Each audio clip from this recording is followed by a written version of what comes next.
तो आज का हमारा टॉपिक इस वीडियो में क्या है? काइंड्स ऑफ सेंटेंसेस, मतलब वाक्यों के प्रकार। अभी तक हमने सेंटेंस सीख लिया था, सेंटेंस क्या होता है। तो आज हम जो सेंटेंस सीखे हैं, अब वो सेंटेंस के प्रकार कितने होते हैं आज उसको सीखेंगे। तो सेंटेंस के प्रकार दो होते हैं। तो ए दो प्रकार के होते हैं। पहला स्ट्रक्चर, दूसरा फंक्शनल। आप साथ साथ नोट करते चलिए। तो हम आज बहुत अच्छे लेवल से, बहुत अच्छे तरीका से सेंटेंसों को पढ़ेंगे। तो जब दो प्रकार होते हैं सेंटेंसों के, तो इनसे पूरी ग्रामर चलती है। तो देखो, स्ट्रक्चर के अंदर कितने होते हैं? सिंपल सेंटेंस, इसकी हिंदी होती है साधारण वाक्य। दूसरा कॉम्प्लेक्स सेंटेंस, संयुक्त वाक्य।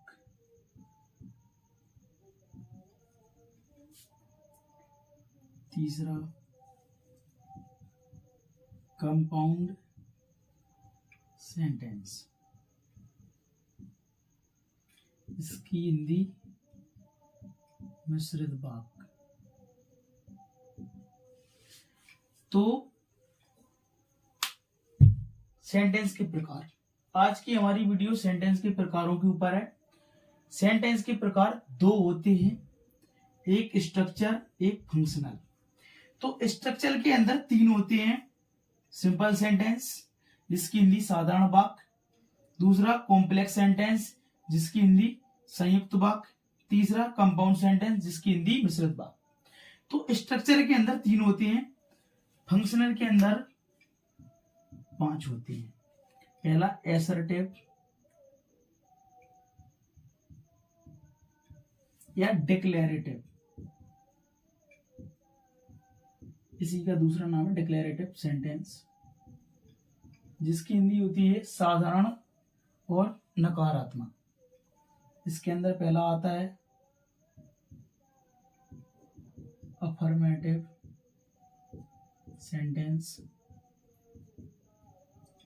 इसको हम पॉजिटिव सेंटेंस भी कह सकते हैं,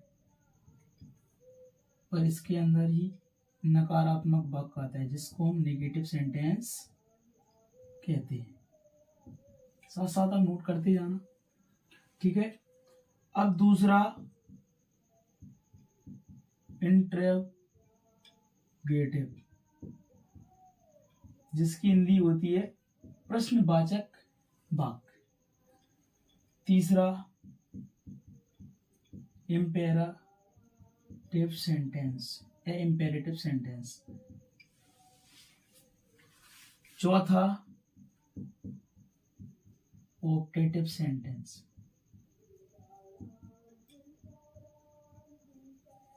पांचवा एक्सक्लेमेटरी सेंटेंस। तो सेंटेंस के प्रकार, सेंटेंस दो प्रकार का होता है, स्ट्रक्चर, फंक्शनल। पहला स्ट्रक्चर, जिसके अंदर 3 होते हैं। दूसरा फंक्शनल, इसके अंदर 5 होते हैं। तो स्ट्रक्चर के अंदर पहला सिंपल सेंटेंस, दूसरा कॉम्प्लेक्स सेंटेंस, तीसरा कंपाउंड सेंटेंस, इनकी हिंदी ये है। अब फंक्शनल पे बात आती है। फंक्शनल सेंटेंस क्या होता है? मतलब ये दो प्रकार के होते हैं सेंटेंस, स्ट्रक्चर और फंक्शनल। अब स्ट्रक्चर के अंदर 3 हो गए, फंक्शनल के अंदर 5। तो इसके अंदर होता है पहला एसर्टिव या डिक्लेरेटिव। एसर्टिव मतलब साधारण, और इसके अंदर होते हैं दो, अफर्मेटिव और निगेटिव। तो पहला अफर्मेटिव, दूसरा निगेटिव। अब हमारा दूसरा सेंटेंस बनता है इंट्रोगेटिव, जिसको हम बोलते हैं प्रश्नवाचक वाक्य। अब तीसरा बनता है इंपेरेटिव सेंटेंस, इसका हिंदी होता है आज्ञासूचक वाक्य। अब चौथा हमारा बनता है ऑप्टेटिव सेंटेंस, इसकी हिंदी होती है इच्छा सूचक वाक्य। अब पांचवा बनता है एक्सक्लेमेटरी सेंटेंस, इसका हिंदी बनता है हमारा विस्मयादि बोधक वाक्य। तो ये हमारे सामने दो प्रकार के सेंटेंस हैं, इसके अंदर तीन, इसके अंदर पांच। तो अब हम एक एक से सारे सेंटेंसों को पढ़ेंगे। तो आप लोगों को अगर नोट करना हो तो कर सकती हो, ठीक है। वीडियो को पॉज कर लेना, हम इसको इरेज कर रहे हैं, ठीक है।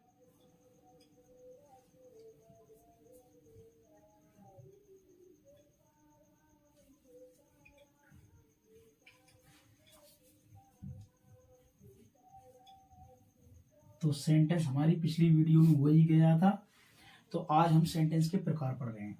तो पहले स्ट्रक्चर वाले का करते हैं। तो स्ट्रक्चर के अंदर कितने थे? सिंपल सेंटेंस, कॉम्प्लेक्स सेंटेंस और कंपाउंड सेंटेंस। तो हम पहला ले रहे हैं सिंपल सेंटेंस, इसकी हिंदी साधारण वाक्य। तो इसमें क्या होता है, इसका स्ट्रक्चर होता है सब्जेक्ट, वर्ब, ऑब्जेक्ट। जैसे सिंपल सेंटेंस क्या होता है, राम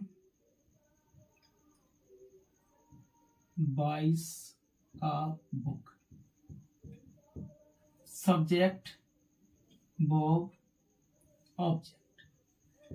तो सिंपल सेंटेंस हमारा क्या होता है कि सब्जेक्ट हो, वर्ब हो और ऑब्जेक्ट हो, ये हमारा स्ट्रक्चर है। अगर हमारे पास ऑब्जेक्ट नहीं भी होता है तो भी हम इसको सिंपल सेंटेंस कहते हैं। जैसे ही इज वॉकिंग, जैसे सब्जेक्ट है और ये वर्ब है, पूरा ये हेल्पिंग वर्ब, मेन वर्ब। तो हम सेंटेंस इसको भी कह लेते हैं, ये सेंटेंस को क्या कहेंगे? Simple sentence. तो सिंपल सेंटेंस शायद हम लोग पहले से ही जानते हैं। तो अब हम कॉम्प्लेक्स सेंटेंस बढ़ेगी, जो कि हमारा स्ट्रक्चर का दूसरा है। तो इसकी हिंदी थी साधारण वाक्य, ये हम सबको पहले से ही आता है। अब हम इसका दूसरा पढ़ेंगे कॉम्प्लेक्स सेंटेंस। कॉम्प्लेक्स सेंटेंस की हिंदी होती है संयुक्त वाक्य। अब इसका क्या होता है कि इसमें दो सेंटेंस होते हैं जो कि रिलेटिव कंजंक्शन से जुड़े होते हैं, जैसे दैट, हु और भी होते हैं। तो इसमें I know that, you are good man. तो कॉम्प्लेक्स सेंटेंस मतलब संयुक्त वाक्य। अब संयुक्त वाक्य मतलब, तो इसमें दो सेंटेंस होते हैं। एक पहला कौन सा होता है? इंडिपेंडेंट क्लॉज, इसी को हम सबऑर्डिनेट क्लॉज भी कहते हैं, ठीक है। और ए डिपेंडेंट क्लॉज। तो यह क्या होता है? यह स्वतंत्र होता है, यह स्वयं में क्या है? इंडिपेंडेंट है। तो इसमें दो सेंटेंस होते हैं, इसमें पहला वाला स्वतंत्र होता है, दूसरा वाला डिपेंड इस पर, कि एक कुछ भी कह सकता है दूसरे वाले के बारे में। तो जैसे मैं जानता हूं, तो मैं कुछ भी जान सकता हूं, तो मैं स्वतंत्र हूं। मैं जानता हूं कि तुम एक अच्छे आदमी हो, तो जैसे मैं स्वतंत्र हूं तो मैं कुछ भी बोल सकता हूं। तो जैसे I know you are bad man. तो देखो, जब मैं स्वतंत्र हूं तो मैं कुछ भी बोल सकता हूं। मैं जानता हूं कि तुम बेकार आदमी या बुरे आदमी हो, तो मतलब मैं क्या हूं? इंडिपेंडेंट। जब इंडिपेंडेंट है, हम स्वतंत्र हैं, तो हम कुछ भी बोल सकते हैं किसी से, तो लेकिन ये हमारे ऊपर डिपेंड रहेगा। हम जो कहेंगे वो हमारे ऊपर डिपेंड रहेगा, ना कि यह इस पर, क्योंकि हम स्वतंत्र हैं, हम कुछ भी कह सकते हैं। ये वाला सेंटेंस खुद में क्या होता है, स्वतंत्र मतलब इंडिपेंडेंट। तो ये वाला ऑटोमेटिक इस पर निर्भर रहेगा, मतलब डिपेंड रहेगा। अब यहां से हमारे पास एक बात आई है कि इंडिपेंडेंट तो हमने समझ लिया, स्वतंत्र। अब क्लॉज क्या होता है, तो हम देखो कम शब्दों में बताएंगे कि क्लॉज क्या होता है। तो क्लॉज एक पद है, मतलब क्लॉज भी एक वाक्य की तरह, सेंटेंस की तरह होता है। तो इसके पास स्वयं मतलब खुद का सब्जेक्ट और वर्ब होता है। तो क्लॉज क्या होता है कि इसके पास खुद का सब्जेक्ट और वर्ब होता है, जैसे सब्जेक्ट और वर्ब, तो ये क्लॉज है, ठीक है। सब्जेक्ट है, वर्ब है, और भी ऑब्जेक्ट भी हो सकता है, मैं ये नहीं कह रहा हूं। तो इसके पास सब्जेक्ट है और वर्ब है, तो एक क्लॉज है, ठीक है। ये भी एक सेंटेंस की तरह होता है। तो क्लॉज क्या होता है कि इसके पास स्वयं का क्या होता है, सब्जेक्ट और वर्ब। तो इंडिपेंडेंट स्वतंत्र, और क्लॉज मतलब एक वाक्य की तरह, क्योंकि इसके पास स्वयं का क्या होता है, सब्जेक्ट और ऑब्जेक्ट। तो मैंने क्या कहा कि पहले इंडिपेंडेंट क्लॉज, मैं जानता हूं, मैं स्वतंत्र हूं, मैं जानता हूं, मैं कुछ भी जान सकता हूं, मैं जानता हूं कि तुम बुरे हो। अगर मैं कुछ भी कह रहा हूं तो ये वाला मुझ पर निर्भर रहेगा, क्योंकि ये वाला सेंटेंस जैसा बोलेगा तैसा उसके बारे में होगा। जैसे इसने बोल दिया तुम बेकार हो, तो वो बेकार है। इसने बोल दिया तुम अच्छे हो, तो तुम अच्छे हो, क्योंकि ये इंडिपेंडेंट है, या स्वतंत्र है, या कुछ भी कर सकता है। लेकिन ये वाला इस पर निर्भर है, क्योंकि ये कहेगा, जैसे ये मान लेगा कि भाई जैसा पहला क्लॉज बोल रहा है तैसा हम मान लेंगे। जैसा उसने बेकार बोला मुझसे, तो मैं बेकार हूं। एक डिपेंडेंट, मतलब दो क्लॉज होते हैं। क्लॉज क्या होता है, क्लॉज के पास स्वयं का सब्जेक्ट और वर्ब होता है, जैसे सब्जेक्ट वो, ठीक है भाई, ये मेन वर्ब है, हेल्पिंग वर्ब, अपन को कुछ नहीं लेना देना, वर्ब है बस। तो क्लॉज है, क्लॉज क्या होता है, उसके पास स्वयं का सब्जेक्ट होता है और वर्ब होती है, ठीक है। तो ये हमारा कौन सा है, तीसरा, कंपाउंड सेंटेंस। इसकी हिंदी होती है मिश्रित पद। तो इसमें भी दो क्लॉज होते हैं। मान लो ही केम, वह आता है,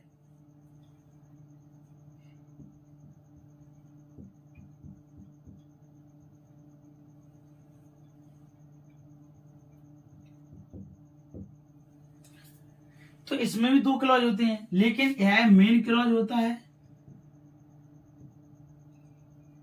मेन क्लॉज, या इसको हम प्रिंसिपल भी बोल सकते हैं, तो इसको हम प्रिंसिपल मेन क्लॉज या प्रिंसिपल क्लॉज भी कह सकते हैं।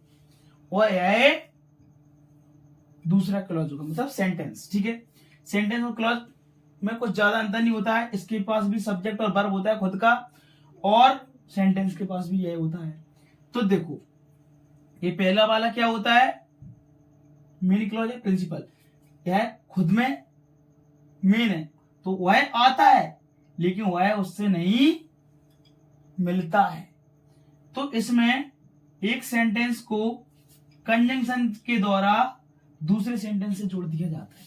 मतलब एक सेंटेंस, एक दो सेंटेंस, तो दो सेंटेंस को कंजंक्शन के द्वारा जब जोड़ा जाए तो कंपाउंड सेंटेंस होता है। जैसे इसकी एक ट्रिक है, फैन वॉइस। तो इन वाले जो फैन वॉइस में से कंजंक्शन निकलते हैं, जैसे for, and, neither, nor, but, because,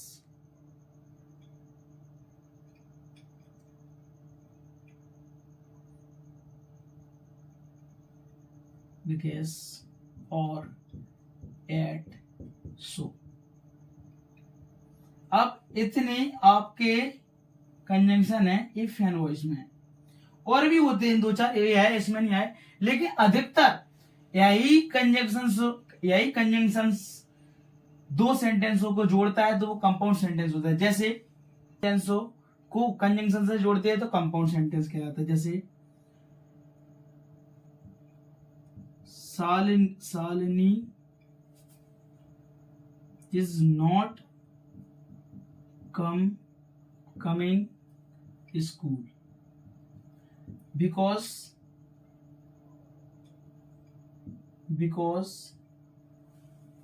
she is ill।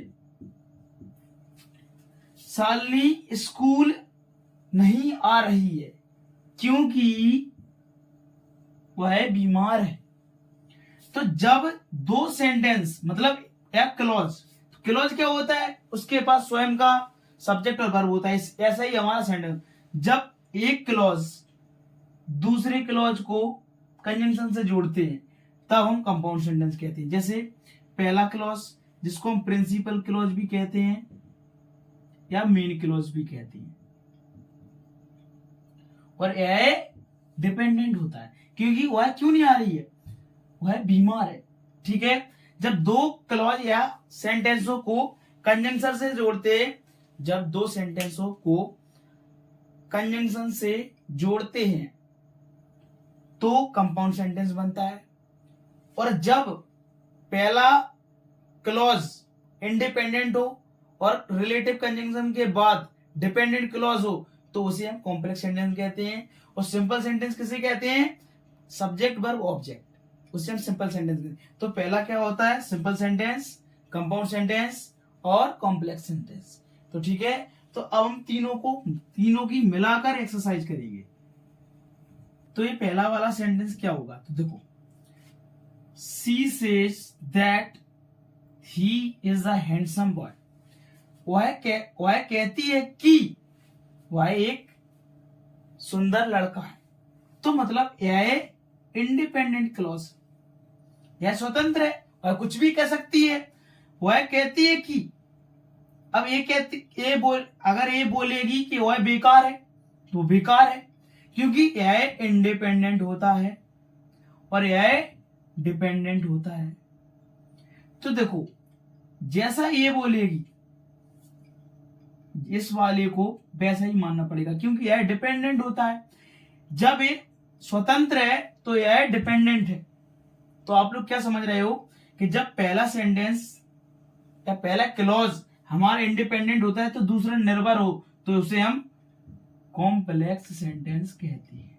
ठीक है, अब रवि कॉल्स, रवि पुकारता है, जो आदमी वहां आ रहा है। तो रवि उसे पुकारता है। तो देखो, यह इंडिपेंडेंट है, रवि किसको भी पुकार सकता है, लेकिन जो मैन वहां आ रहा है, तो आप क्या समझते हो, यह इंडिपेंडेंट है लेकिन यह हमारा रिलेटिव कंजंक्शन, तो यह इस पर निर्भर है कि वो आदमी है ना, ये आदमी जो वहां आ रहा है वह उसे पुकारता है। तो यह इंडिपेंडेंट है, या किसी को भी पुकार सकता है, लेकिन वो क्या बोल रहा है कि मैं उस आदमी को पुकार रहा हूं जो वहां आ रहा है। तो यह इंडिपेंडेंट है, यह इस पर निर्भर है। ठीक है, Sunil has a bike, Sunil के पास एक बाइक है, फिर भी यह देखो कंजंक्शन आ गया, he is not going temple. Sunil के पास बाइक है फिर भी वह मंदिर नहीं जा रहा है। तो देखो, जब हम प्रिंसिपल क्लॉज को किसी कंजंक्शन से दूसरे क्लॉज को जोड़ते हैं तो वह कंपाउंड सेंटेंस कहलाता है। तो देखो, यह कंपाउंड है। देखो, फैन बॉयज में से यह एक कंजंक्शन है। तो आप क्या समझे, जब हमारा पहला सेंटेंस इंडिपेंडेंट हो या क्लॉज हमारे इंडिपेंडेंट हो, दूसरा वह पर डिपेंड हो, मतलब यह डिपेंडेंट हो इस पर, पहले वाले पर, तो हमारा कॉम्प्लेक्स सेंटेंस होता है। लेकिन कंपाउंड में क्या होता है, उसके पास एक क्लॉज एक कंजंक्शन से दूसरे क्लॉज से जुड़ा हो तो उसे हम कंपाउंड, जैसे सुनील के पास बाइक है फिर भी वह मंदिर नहीं जा रहा है। तो आप क्या समझे इससे कि सुनील के पास बाइक है फिर भी वह मंदिर नहीं जाता, तो एक क्लॉज एक कंजंक्शन से जोड़ दिया जाए तो उसे कंपाउंड कहते हैं। ठीक है, अब देखो, रमन सब्जेक्ट वर्ब ऑब्जेक्ट, तो यह हमारा कौन सा होगा, सिंपल सेंटेंस। तो आप क्या समझे कि अगर पहले वाला हमारा सेंटेंस इंडिपेंडेंट है और दूसरा डिपेंडेंट है पहले वाले पे, तो वो कॉम्प्लेक्स होता है। और कंपाउंड में पहला सेंटेंस दूसरे सेंटेंस से कंजंक्शन से जुड़ा हो या क्लोज और सेंटेंस में ज्यादा फर्क नहीं होता है। क्लोज के पास खुद का सब्जेक्ट और वर्ब होता है और सेंटेंस में ऑब्जेक्ट भी होता है, तो कोई ज्यादा फर्क नहीं है। तो अब इसमें सब्जेक्ट वर्ब ऑब्जेक्ट, तो सब्जेक्ट वर्ब ऑब्जेक्ट किसमें होता है? सिंपल। तो सिंपल सेंटेंस, कंपाउंड सेंटेंस और कॉम्प्लेक्स सेंटेंस। कॉम्प्लेक्स सेंटेंस पहला इंडिपेंडेंट होता है, दूसरा इस पर डिपेंडेंट होता है। कंपाउंड सेंटेंस पहले वाले और दूसरे वाले क्लॉज को एक कंजंक्शन से जोड़ते हैं, और सिंपल सेंटेंस में सब्जेक्ट वर्ब ऑब्जेक्ट होता है। तो हमने स्ट्रक्चर सेंटेंस को सीख लिया। अब हमारा बचा फंक्शनल। अब ये हम शुरू से लेकर, जब से हम ग्रामर पढ़ रहे हैं तब से लेकर हम अभी तक यह पढ़ते आए हैं। तो देखो ये बड़े लेवल के थे जो कि कॉम्पिटिटिव एग्जाम्स में बनते हैं, ठीक है। लेकिन अब हम फंक्शनल पढ़ेंगे जो कि हमने कई हदों तक इस वाले सेंटेंस को पढ़ा है। इसमें ये फंक्शनल में सेंटेंस है, इस वाले सेंटेंस को हमने कई बार पढ़ा है। तो देखो फंक्शनल के अंदर पहला होता है एसर्टिव सेंटेंस। तो इसके अंदर पहला कौन सा होता है? अफर्मेटिव। तो अफर्मेटिव का सबसे पहले हम अफर्मेटिव सेंटेंस, ऐसे ही हम पॉजिटिव सेंटेंस भी कहते हैं। तो इसका हम स्ट्रक्चर बताएं। सबसे पहले सब्जेक्ट आएगा, फिर वर्ब आएगी, फिर ऑब्जेक्ट आएगा और अदर वर्ड भी आ सकते हैं, ठीक है। तो जैसे सी सिंग्स अ सॉन्ग, तो यह हमारा अफर्मेटिव है। सब्जेक्ट है, वर्ब है, ऑब्जेक्ट है, ठीक है। तो यह अफर्मेटिव है। तो पहला देखो असर्टिव में दो होते हैं, अफर्मेटिव और नेगेटिव। तो हमने पहला देख लिया। पहला क्या है? इसमें कोई नकारात्मक, इसको बोलते हैं सकारात्मक वाक्य, ठीक है। अब इसके अंदर दूसरा होता है, इसे हम क्या कहते हैं? नेगेटिव सेंटेंस, ठीक है, जिसके अंदर नॉट का यूज होता है। तो देखो इसका स्ट्रक्चर यह होता है। अब इसका structure subject plus helping verb plus note plus main verb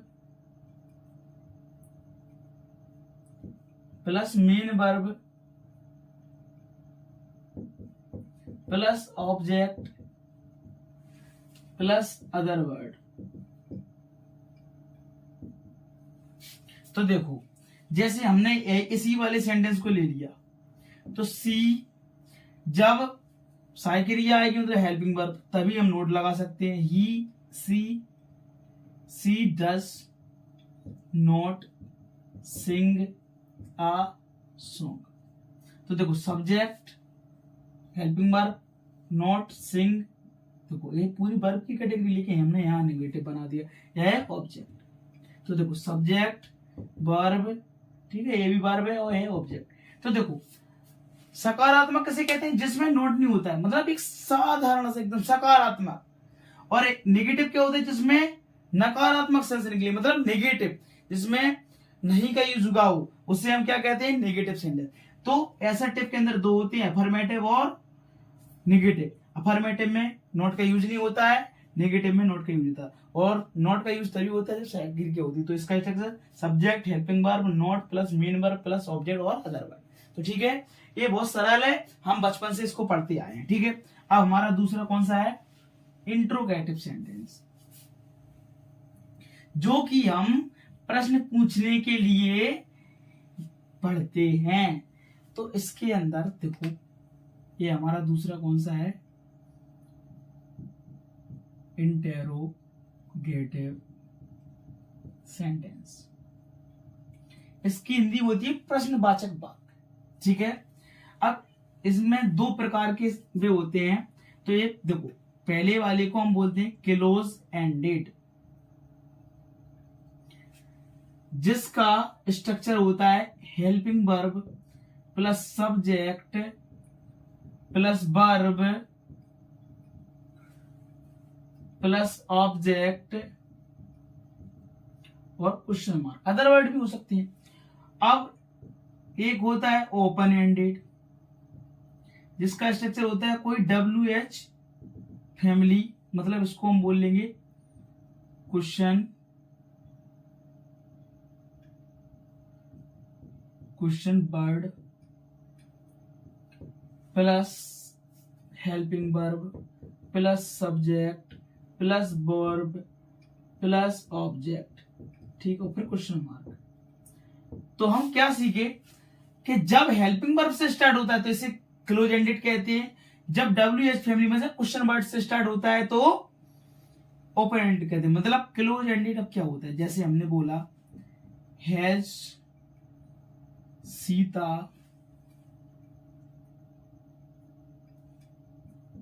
given a book,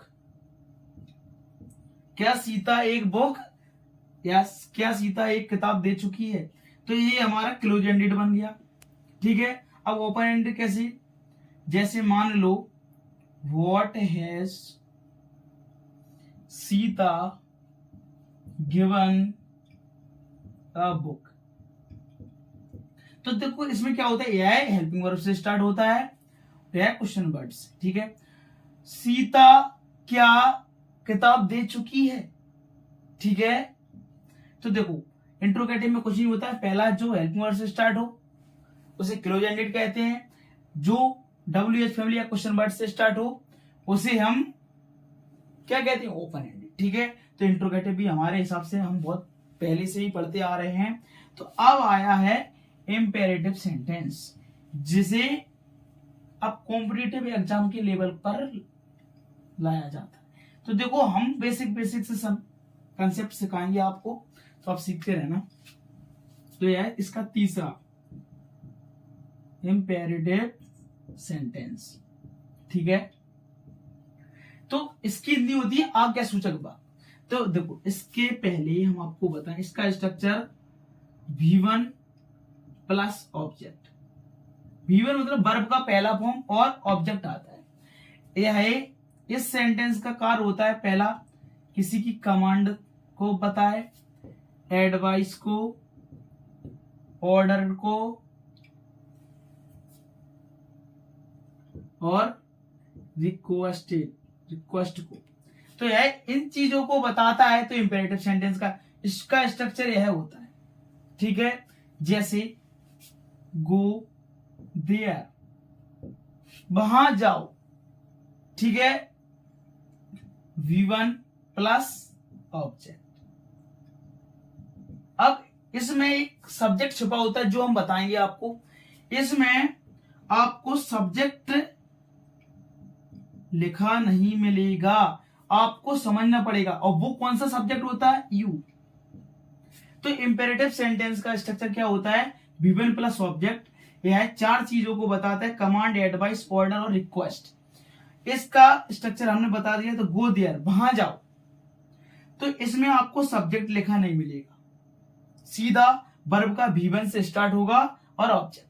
अब सब्जेक्ट इसमें लिखा नहीं मिलेगा, तो सब्जेक्ट तो होता है कि बिना सब्जेक्ट के सेंटेंस नहीं होगा, ठीक है। अब सेंटेंस में सब्जेक्ट है लेकिन आपको लिखा नहीं, सब्जेक्ट कौन है, यू। अब आप लोग बोल सकते हो कि यू ही क्यों, मतलब यू को ही क्यों रखा गया है। तो देखो मैंने बोला वहां जाओ, तो मैं क्या बोलूंगा, सामने खड़ा व्यक्ति से मैं बोलूंगा वहां जाओ, मतलब तुम वहां जाओ। तो इसमें आपको सब्जेक्ट नहीं लिखा मिलेगा, लेकिन उसके अंदर छुपा होगा तुम वहां जाओ। जैसे हमने कोई हमारे सामने एक व्यक्ति खड़ा हुआ है, तो मैं उससे बोलूंगा कम हियर, यहां आओ, मतलब तुम यहां आओ। समझ सकते हो आप, जैसे मैंने बोला कम हियर, यहां आओ, तो मैं क्या कहूंगा, तुम यहां आओ। तो हम बोलेंगे जरूर हिंदी में तुम यहां आओ, बट उसको हम इंग्लिश में क्या बोलते हैं, कम हियर, यहां आओ, मतलब तुम यहां आओ। इसलिए हम यू को ही छुपाते हैं, क्योंकि उसमें हमेशा यू से ही रिलेटेड बात होती है। जैसे हमने किसी से बोला please give me some water, तो मतलब कृपया आप मुझे कुछ पानी दीजिए, तो मतलब कृपया तुम मुझे पानी दो, मतलब तुम। सामने वाले से हम ऑर्डर दें, एडवाइस दें, और हम किसी को रिक्वेस्ट करें या कमांड करें तो हम सामने वाले से करें तो उसको हम तुम मानते हैं। सेकंड पर्सन मतलब मैं तो हो गया फर्स्ट, आई या बी, तो मैं मतलब आई और मेरा प्लूरल होता है बी।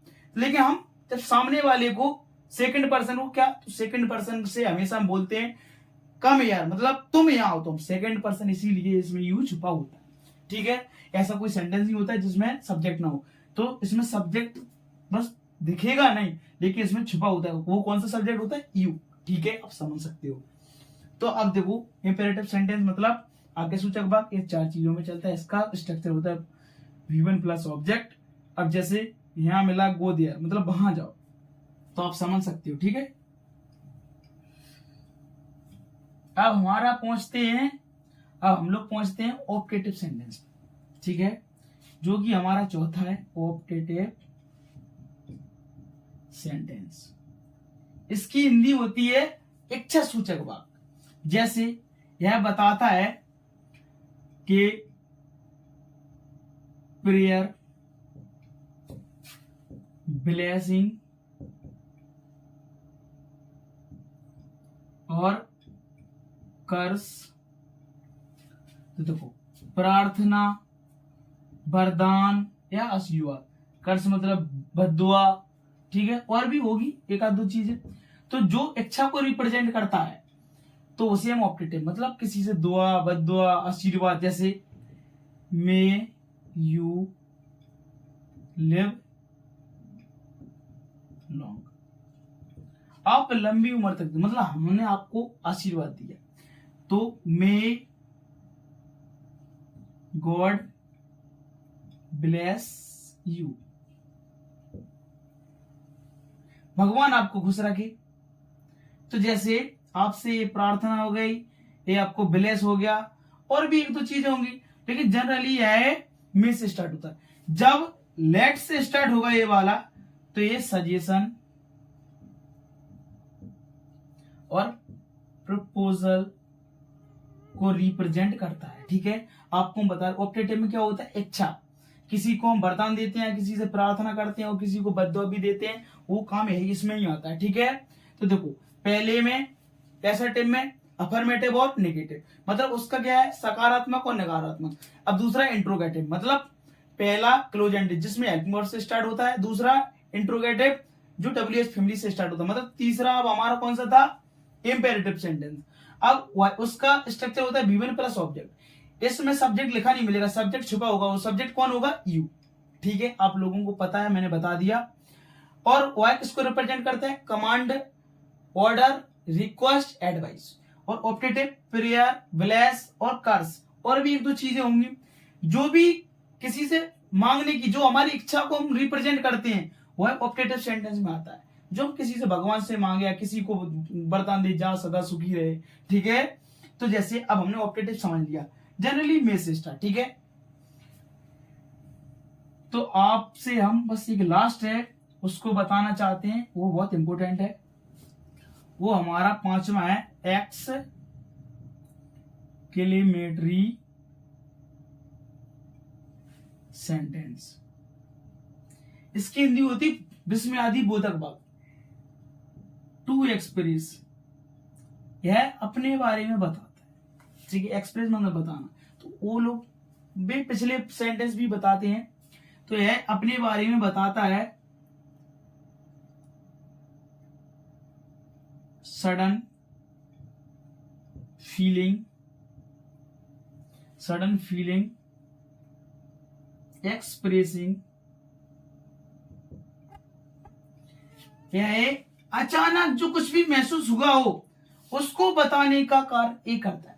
जैसे मान लो हमने गली चलते हुए एक कांच की बिल्डिंग को देखा, तो हम क्या कहेंगे, wow this is nice building. मतलब इससे समझ सकते हो, हमने किसी चीज को देखा और हमारे अंदर की जो महसूस है, जो एक्सप्रेसिंग है, जो अचानक हुई, उसको हम बता दें, उसको हम बतला दें या उसको दर्शा दें। तो जैसे हमने किसी चीज को देखा जो बढ़िया हो, अजीब सी हो, जिसको हमने पहले कभी ना देखा हो, तो हमारे अंदर जो फीलिंग बने अचानक से हम बताने लगे, wow this is a nice building. मतलब जैसे हम किसी रोड पर जा रहे हैं, वहां से निकल रही है, मतलब वहां से कोई अच्छी कार निकलती है, तो अपन कहा के मतलब, तो हम लोग क्या बोलेंगे कि wow this is a nice car.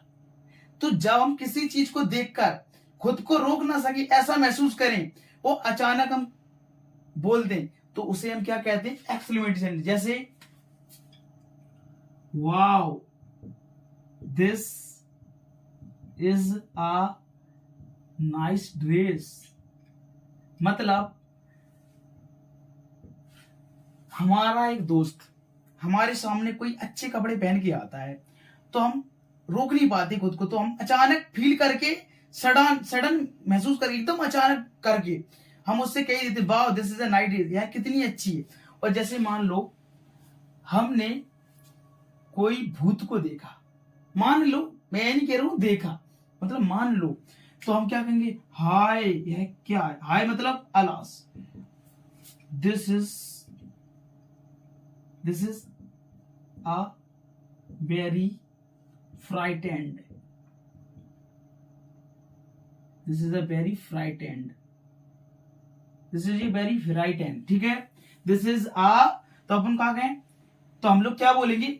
जब हम किसी ऐसी चीज को देखते हैं जो हम खुद को रोक ना पाए और एकदम से बता दें, तो उसे हम सडन मतलब अचानक महसूस करें और उसको बता दें, तो हम उसे क्या कहते हैं? Exclamatory sentence.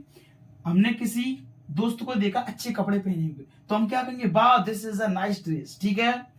फिर जैसे हमने किसी अजीब या किसी मरते हुए व्यक्ति को देख लिया, तो हम कहेंगे hi this is a very frightened, यह बहुत भयभीत है, ठीक है। तो जिसमें देखो बहुत होता है वाव, अलास, हुर्रे, हुर्रा। तो जो हुर्रे हुर्रा क्या होता है? जैसे हम कभी कुछ चीज को देखते तो हम कहते हैं उरे, यह क्या है? तो वो उरे ना होके वो हुर्रा और हुर्रे होता है, ठीक है। तो आप लोग जब किसी चीज को देखते हैं और अचानक से बोलने लगे, बताने लगे, तो उसको एक्सक्लेमेटरी सेंटेंस कहते हैं। जैसे हमने एक अपने दोस्त को अच्छे कपड़े पहने हुए देखा, तो हम क्या कहेंगे? This is a nice dress, ठीक है। जैसे हमने किसी जिस घटना को हम देखना नहीं चाहते उस घटना को देख लिया, तो हम क्या कहेंगे? Alas this is a very frightened, हाय यह कितनी भयभीत है, यह बहुत भयभीत है, ठीक है। तो हमने पांचों फंक्शनल के सेंटेंसों को पढ़ लिया। तो देखो सबसे पहला कौन सा था? एसर्टिव, दूसरा इंट्रोगेटिव, तीसरा इंपेरेटिव, चौथा ऑप्टेटिव, पांचवा एक्सक्लेमेटरी सेंटेंस, ठीक है। अब स्ट्रक्चर में हमने तीन को पढ़ा, सिंपल सेंटेंस, कॉम्प्लेक्स सेंटेंस और कंपाउंड सेंटेंस। तो हमने आज इस वीडियो में किसको तैयार किया? काइंड्स ऑफ सेंटेंस, मतलब वाक्यों के प्रकार, ठीक है। ये दो प्रकार के होते हैं, स्ट्रक्चर, फंक्शनल, ठीक है। हमने स्ट्रक्चर को पहले एक एक से पढ़ा, जो सिंपल सेंटेंस, कॉम्प्लेक्स सेंटेंस और कंपाउंड सेंटेंस होता है। और फंक्शनल में हमारे पांच होते हैं, असर्टिव सेंटेंस और इंट्रोगेटिव सेंटेंस और इंपेरेटिव सेंटेंस, ऑप्टेटिव और एक्सक्लेमेटरी सेंटेंस, ठीक है। अब असर्टिव के अंदर दो होते हैं, अफर्मेटिव और नेगेटिव, और धीरे धीरे हमने सबको एक एक से पढ़ा है। तो आज की वीडियो हम यहीं पे रोकते हैं।